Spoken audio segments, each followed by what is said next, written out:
It was announced that it was going to be a $40,000 pickup truck. It doesn't matter if it's the best thing that's ever been produced. That is the ugliest vehicle ever designed by man. That is the ugliest thing that I have seen on the road. And everybody was telling me this is going to be the biggest thing to hit automotive. It's not an affordable truck. They will forfeit their $2,500 deposit. And so it is massive and ugly all at the same time. It was $100,000 pickup truck. It's the last car I'm ever gonna own. Here's the thing though. I want it. All right, Ray, check out this. You see all these Cybertrucks? Remember when you could not get one? I even remember when there were dealers that were buying these Cybertrucks because they were getting their orders for these Cybertrucks because you couldn't find them. Yes. And they were taking them to auction. Yes. And they were buying these trucks for $100,000 and they were flipping them. Yes. They were flipping them for $160,000. Now, I want to read you this. It says, Tesla is threatening Cybertruck buyers to take delivery by the end of December. Otherwise, the company says they will forfeit their $2,500 deposit. So we have Cybertrucks that are sitting on some of these lots, and this was last month. Yes. And now we're seeing the numbers that maybe they aren't so good. We're seeing Tesla pull back and actually offer some discounts on Cybertrucks that just 6 months ago were going for $40,000 and $50,000 on the used market over what Tesla is selling them for. What's going wrong here? Those who want one already got one, and or maybe it is those that can afford one have already got one. You know, when the Cybertruck was first announced, like 340 years ago or whatever it was announced that it was going to be a $40,000 pickup truck. Well, 5 years after it was announced and it finally came out, it was $100,000 pickup truck. That's a big difference. And I know that much like the Ford Lightning, where they had 150,000 reservations, like within the first 3.5 minutes, the Cybertruck was the same way. There was like 1 million reservations for Cybertrucks, and probably, I don't know, 900,000 of those reservations were based on the fact that it was going to cost $40,000. So those who could afford one have bought one. Those who thought it might be a great vehicle at $40,000, they're now there's a newer model that you can get. It's $80,000. Well, that's still a far cry. It's not an affordable truck. Maybe that's the issue. It's just not an affordable truck, and it's a polarizing truck. And what I mean by that is there are two types of people: those who think it's the neatest looking truck in the world, and then the others who go, that is the ugliest vehicle ever designed by man. There's no middle ground. There isn't. I don't know anybody that goes, well, I'm not sure. You either love it or you hate it. Well, apparently there's not as many people who love it as they thought there were going to be, especially at the price point that it's at. So it's not moving as quickly as they thought it would. Go figure. Yeah. And we can look at the price point right here. Here's the Cybertruck. This is their website right here. I hate that they do this. They talk about transparency all the time, and they do this stupid little thing. Now, it's just one button, right? Yeah. But they include the estimated 5-year gas savings. Yeah. If a cash buyer, look, I'm a cash buyer here. Yes. I can't take that off from the initial price that I'm paying, right? So it's so frustrating to see this. And they talk about transparency. That's not transparent. Take that off. That's stupid. Yes. Anyway, but your all-wheel drive model is $80,000, and then the Cyber Beast is $100,000. And I believe all the ones that initially came out were like either the foundation model or they were the Cyber Beast package or whatever. But they were like $120,000 when they came out, right? Yeah. Yeah, so you're already seeing a lot of money being backed off of a lot of these trucks, and I know that Craig from Flying Wheels, he has a YouTube channel. He's a used car dealer. He bought one, and he said he paid over $100,000 for his. He drove it for 6 months, Yeah. and then took it and sold it and lost $20,000 on his. Just in 6 months, 20,000. That's absolutely insane. I know for my Tesla, I have a 2019 Model S, and 5 years ago, my Tesla was like right at $100,000. Yeah. I think it was like 96 grand, and I paid this past year $22,000 for it. That's how much the prices can back up in a very short amount of time, and you can even see that Automotive News calls it a cyber flop. Okay. And Tesla discounts Cybertruck as demand cools, and this is something that's pretty alarming. I'm very surprised that something that had this much demand, and I mean Ford Lightning, I mean that's the comp that kind of fits the bill here, where you feel like you have all this demand in the world. The company says they have all this demand in the world, and now what we saw earlier, they're stacked up at a lot of these distribution centers, and now we got to lower the prices because there's not enough buyers. In a lot of cases, it's PR, it's faux demand, it's not real. You know, it's like it's like Scout. So they took 50,000 reservations once, and hell, that vehicle is not even going to be available to 2027. But they took 50,000 $100 reservations. Hell, you piss away more than $100 on a good dinner.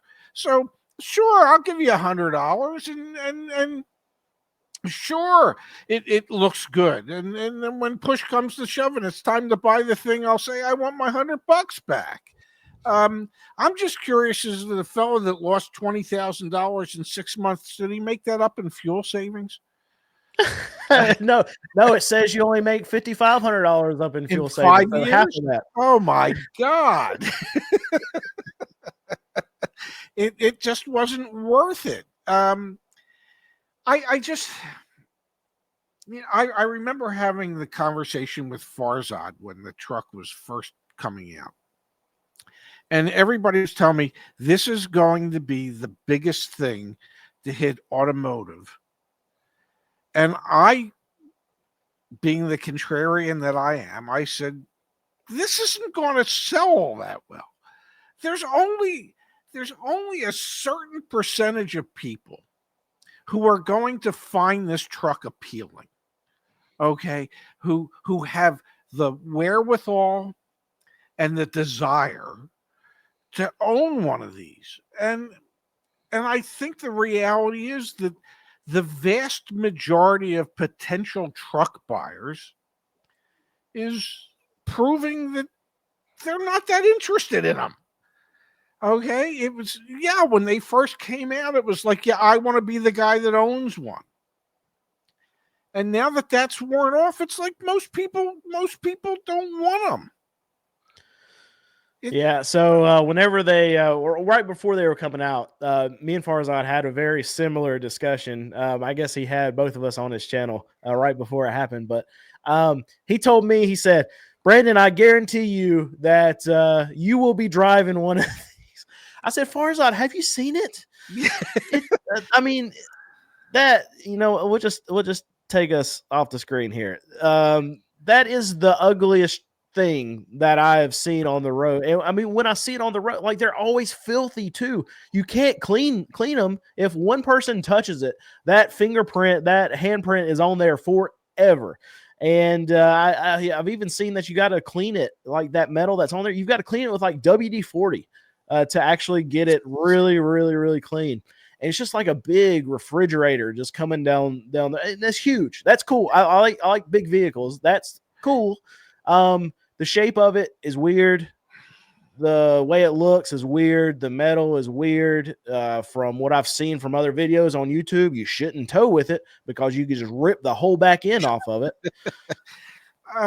So apparently there was about 35,000 people that last year that thought, okay, that's an exciting truck. I need to have one.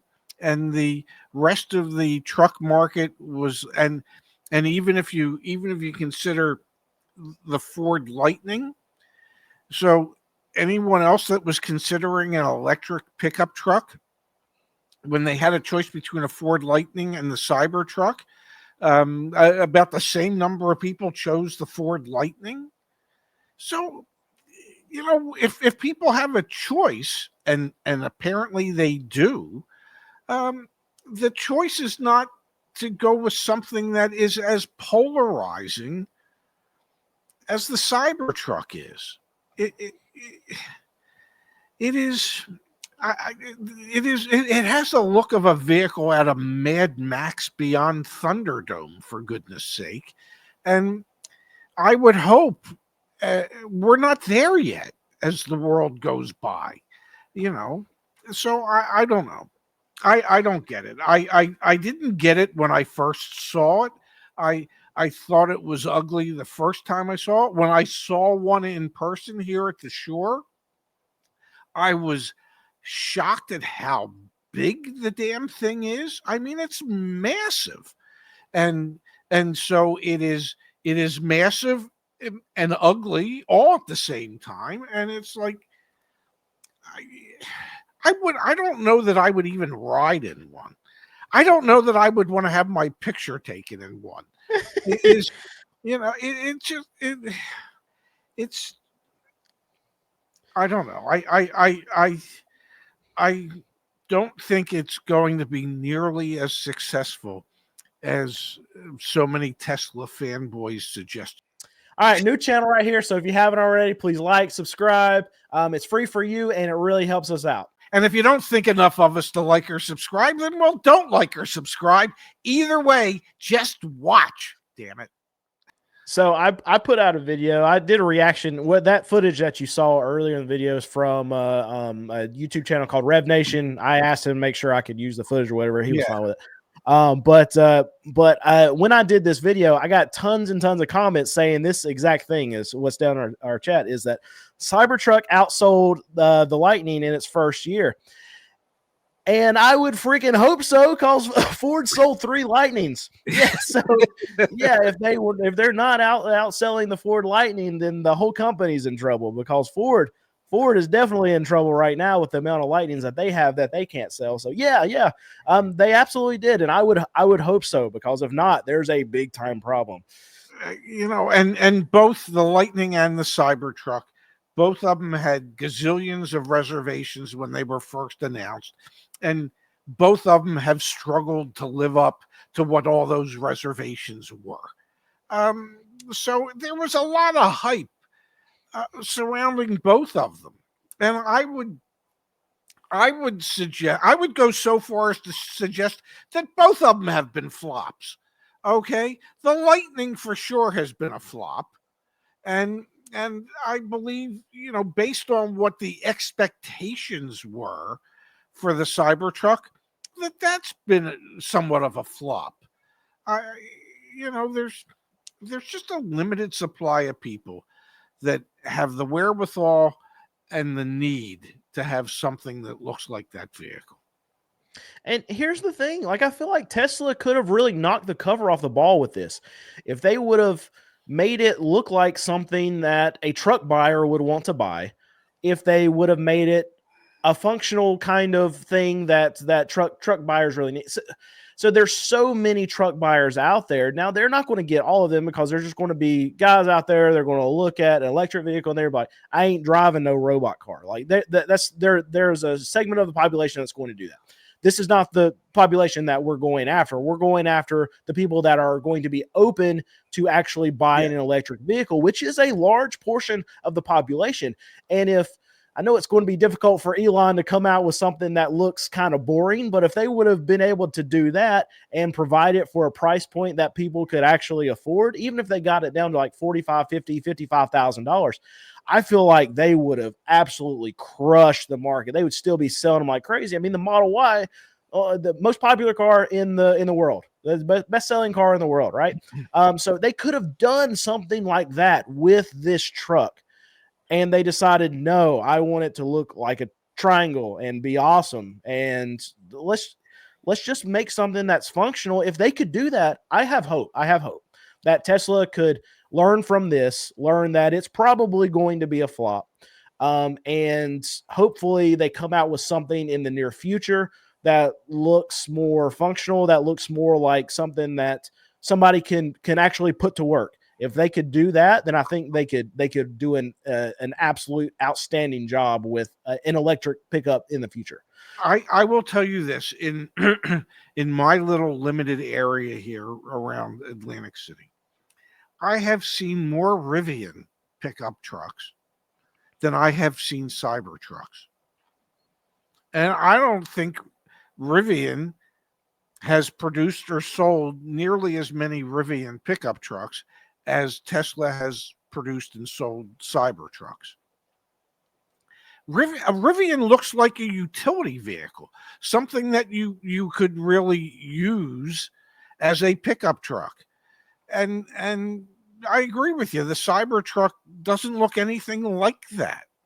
So I don't know. I don't know what the future holds for electric pickup trucks. I don't know how much of a need there is for electric pickup trucks, especially off-road pickup trucks. It just certain vehicles I think are just meant to have an internal combustion engine in it, and to me, a pickup truck is one of those type of vehicles. Yeah, I'm trying to speak of Rivian, which that is actually a good comp to from what I'm saying to make it look, because this and this looks like a truck, right? It This does. doesn't, yeah. But you're still, I mean, I see the lease payment and then the truck's $99,000, and that's the first thing that popped up. So that's probably somewhere around your starting point for the, and it's not going to work at that price point. It doesn't matter if it's the best thing that's ever been produced. You can't do 99,000. And you know what? I got it. Let me move you because there we go. $99,000.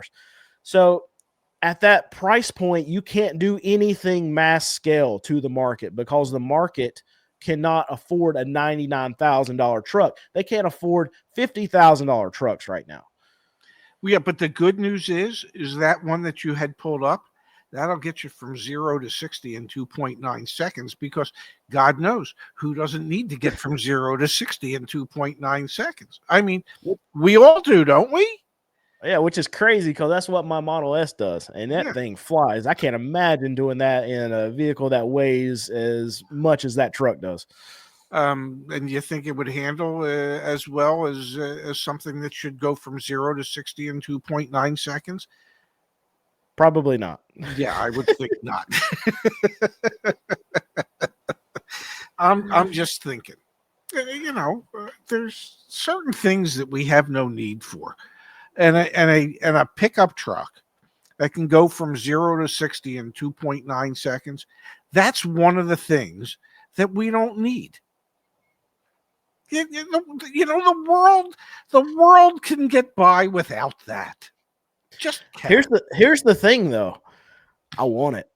Like, that's why I have my Tesla though, because it's so much fun. It's so much fun. And I know we talk about Tesla, we talk about EVs all the time. There's a lot of hate come from it. I'm not anti-EV. I drive one every single day. I love it. Like, my Model S is such a fun experience of a car. I mean, there's a lot of downsides to it. Like, my son's booster seat won't fit exactly right in the back seat because it's just shaped weird, because they want to be elegant and they want to be as non-functional as possible. And the seatbelt buckle is down in the seat. It's the dumbest. I deal with this every day. That's why I'm talking. No one else has to deal with this like I typically do. So that's one of my frustrations. The doors don't line up. The quality is not as good as a $100,000 car should have been made in the first place. But with all that aside, even with that, the experience is still something that I absolutely love. So just take everything that I say, knowing that I am an EV owner. I have 2 Teslas, and I still can say all of these things about the company, about the choices, about what's going on in the market. I'm not a hater, but this is what's actually happening in the market. And there are a lot of people that are just not, they're just not going to buy them. Listen, I'm accused of being an EV hater, and I don't know that I hate them. I just know that for someone like me, it's not a practical choice. And what do I mean by that when I say someone like me? I drive 2,500 miles a year, 3,000 miles a year. I can't ever get the fuel savings from having to pay more to get an EV because I drive so little. So for me, it doesn't make sense. And I'm not saying that there aren't EVs out there that don't make sense. I mean, there's plenty of EVs out there that make a lot of sense. They're good looking. They're appointed nicely. Some are even reasonably priced. You can get, what is it, the Chevy Equinox or Blazer, whatever it is, that's an EV. It starts at around $35,000. I mean, there are some EVs out there today that financially might make sense. For me, they never will, because I just don't drive enough. So you mean you're not going to be able to hit this little button and get your $5,500 of gas savings? Not even if I live another 30 years. Okay. It's just not, there's no way, so people assume that I'm just anti-EV because I don't want one. I'm not anti-EV. It's not practical for someone who drives 2,000 to 3,000 miles a year. Realistically, owning a car doesn't make a lot of sense when you drive 2,000 to 3,000 miles a year. Realistically, I'm pretty sure I couldn't spend as much on Ubers and Lyfts. Well, let's get off topic real quick then. I know that you've been looking for your next your next lease. I think you said you're going to get a lease. Well, I'm going to buy my next. You want to buy next? Yeah, I'm going to, because it's going to be, as us older people like to say, this is the last car I'm ever going to own. So I'm approaching the age where I'm looking at the last car I'm ever going to own. Well, have you narrowed it down yet? To a few thousand vehicles. I'm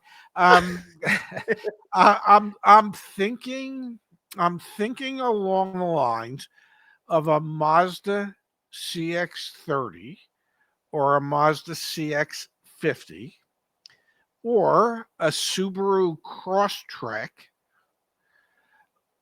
Limited or a Subaru, what is their sedan? I think, and this is the last year for the sedan, the Legacy. The Legacy, yeah. Yeah. Which is a really pretty nice size sedan, and in the limited model, pretty well equipped. So I think those are the vehicles I'm thinking of. I need something that sits up a little higher than my Clubman, because at my age, it's getting more and more difficult to get into and out of. So I think a Crosstrek might sit up high enough, or maybe the CX-50. I like the CX-50. Yeah. And I believe the Legacy, the Subaru Legacy 4-door sedan would probably sit up high enough. So, and all that's subject to change between now and the end of May, when I need to get a car. My lease is up May 21st. So, if you liked what you saw today, do us a favor right here at Car Sense. Like and subscribe. We're new. We're growing. You can't do without us.